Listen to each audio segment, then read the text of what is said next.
There is a pleasure in the pathless woods. There is a rapture on the lonely shore.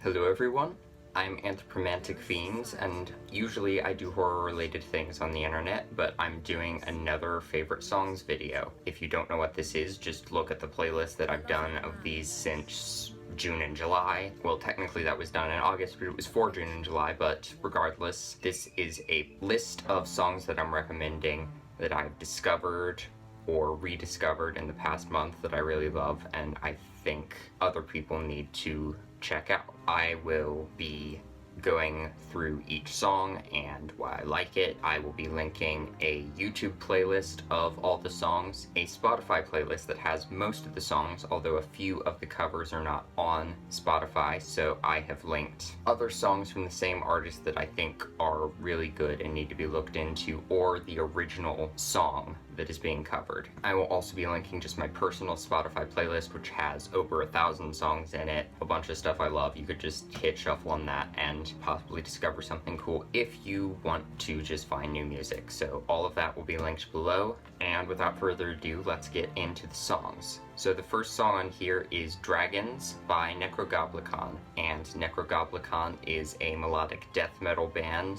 Their whole gimmick, because every band needs a gimmick, is that their hype man slash manager is a goblin. His name is John Goblicon. He stars in pretty much all of their music videos, and he is a delight. They also just have a really unique, playful sound. They don't stick to one particular subgenre of metal per se. They're definitely melodic, punchy metal with keyboards and growling vocals as well as some cleans, but they don't stick to one specific formula in terms of style, and there's a lot of really fun elements of a lot of different genres in all of their music that I really enjoy. This track, I don't know exactly what the lyrics are about, but they seem to be talking about some kind of emotional or mental turmoil using dragons and goblins as metaphors for that. The track itself is really, really upbeat and fun, as a lot of Necrogoblicon is. It features really fun, fast, double kicky sections. There's an awesome guitar solo, there's a synth solo. I think there might even be a breakdown in there somewhere, but it is just amazing musicianship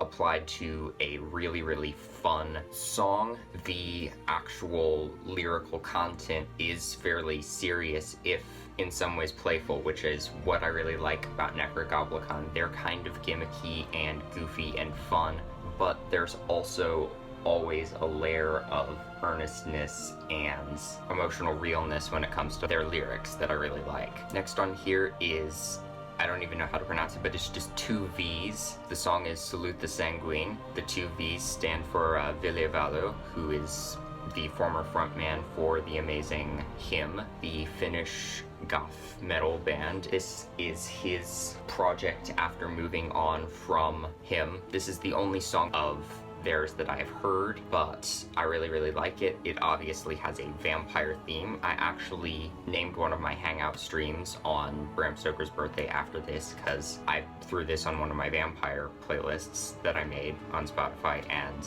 it just fits really well there. It's really catchy in a very similar vein to Him, and it has a very vampiric theme, and that's all I really could possibly ask for. The next one on here is not a typical listen for me, but I was not complaining. This is Kingslayer by Bring Me the Horizon featuring Baby Metal. Both bands are bands that I've listened to in passing but never really gotten into a lot. I think the only other Bring Me the Horizon song I really know is Wonderful Life, and that is because it features Danny Filth, who is of course the legendary frontman of Cradle of Filth, one of my favorite bands, and I've heard just other Baby Metal tracks here and there that I really, really enjoyed. But this song has a really, really heavy vibe and almost electronic, harsh, not quite industrial, but sort of cyberpunky vibe, contrasted with Baby Metal's sort of pop metal vocal delivery. I think even the band themselves have said it sounds like the opening theme to an anime, which it kind of does. It's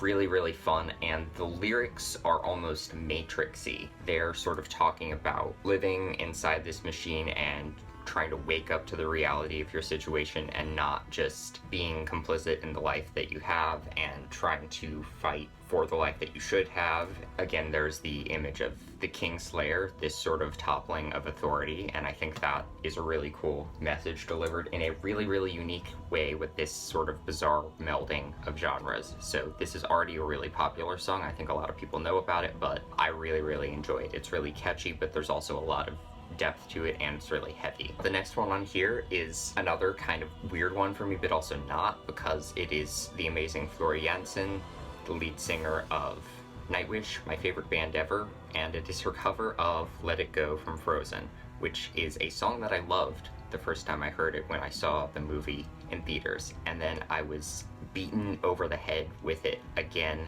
and again and again and again and again, and it was awful. But I still do have a lot of love for this song, especially in the context of the original story. I just don't listen to it that often because it has been sort of forced on everyone so much, so often. This cover is a more metal, hard rock leaning one, and it has Flora Jansen's amazing voice on it, so it kind of breathed new life into the song for me. I still won't be listening to it as often as the other songs on here, but if you want a fresher take on a song that has been done to death, I think this is a really good one. The next of these is another cover song. There are actually a lot of cover songs this time around, and this is, I think it is pronounced Nouvelle Vague or Vague, I don't know, but it is their cover of Bela Lugosi's Dead by Bauhaus. If you didn't know, I'm a little bit obsessed with vampires. I'm also a little bit obsessed with classic gothic rock, and this is probably the most iconic song in the gothic rock genre, obviously evoking images of the classic Bela Lugosi 1931 Dracula movie, Hello. This is definitely a different take on it. I believe the band's name both translates roughly to new wave, but also to bossa nova. So their whole thing is doing bossa nova covers of classic new wave, punk, post-punk, goth type stuff. And this is the only thing of theirs I've heard, but based on this take on the song, I want to hear other things they've done, because it is a very different take on the original song, but it retains a lot of the eerie beauty of the original song nonetheless, so highly recommend. And the next one on here is another cover, and it is another Frozen cover. That is the band Illumashade covering Into the Unknown from Frozen 2. Illumashade is a sort of symphonic metal band, melodic metal band. They've been in one of my past lists with the song Muse of Unknown Forces. Their lead singer is Fabienne, who is also with Elveti, a folk metal band that I love. This is just a really, really epic take on a song that I already thought was epic in the context of the film, but they kind of up the ante with this really amazing guitar tone that they have and just Fabienne's amazing vocals. I like this, believe it or not, even more than the Frozen cover Flora Jansen did, I think. There's something about the texture of her voice and of the guitars. You have the lead guitar doing the Aurora vocal line from the original song that is awesome. There's a lot of like guitar squealiness in there that I enjoyed. The music video is set in this beautiful landscape with a bunch of huge overhead shots, and it's just epic and amazing, and I highly recommend checking out the song and the video.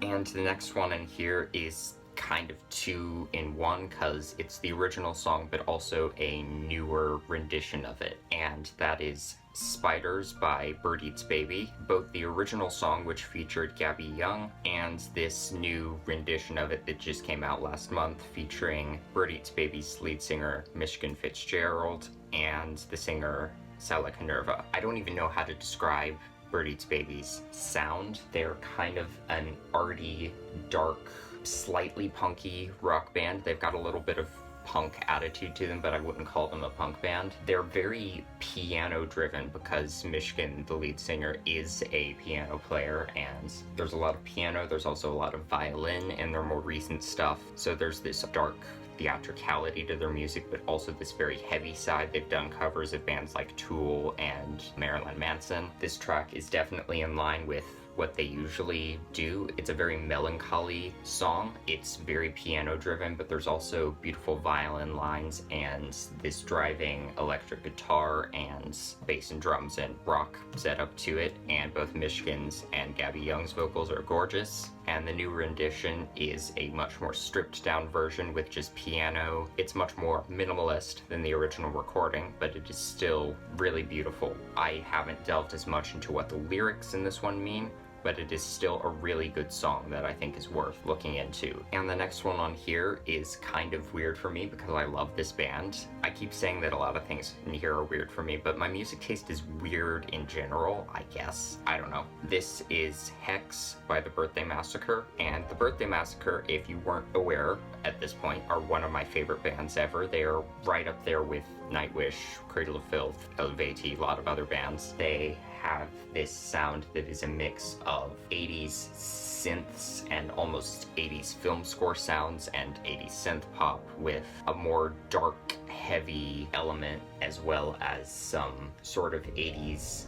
goth rock, jangly guitar elements. There aren't any other bands that sound quite like them. They've really found their own niche in terms of style. They also have an aesthetic that I really enjoy, with all of their album covers being purple and this rabbit motif that I really like. This is a track off the album that came out before that, which is Under Your Spell, which I've loved every single track I've heard off of that. I love the title track, I love Counterpain, but this is one that slipped me by for some reason, and it popped up in my Spotify Discover Weekly one day, and I was like, oh my god, how have I never heard this before? It's amazing. It follows a lot of the similar themes to the other songs on Under Your Spell in terms of just like relationship type stuff, it seems, but Birthday Massacre lyrics are kind of ambiguous in general, so you can kind of fill things in your head, which I really like. I'm addicted to the Birthday Massacre's synth sounds, and it's just a really, really catchy song. So I highly recommend everything from the Birthday Massacre, but this is my one song recommendation for this list. And then finally, another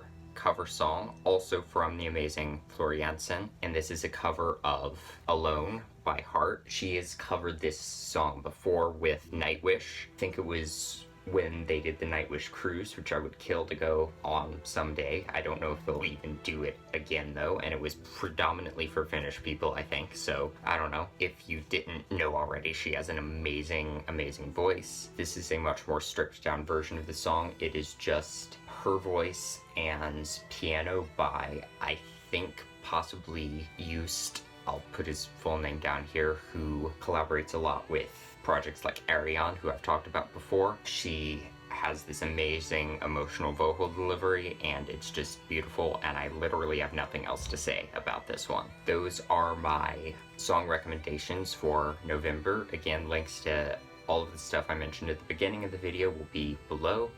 Thank you for watching my video, and hopefully I will see you in another one. Bye!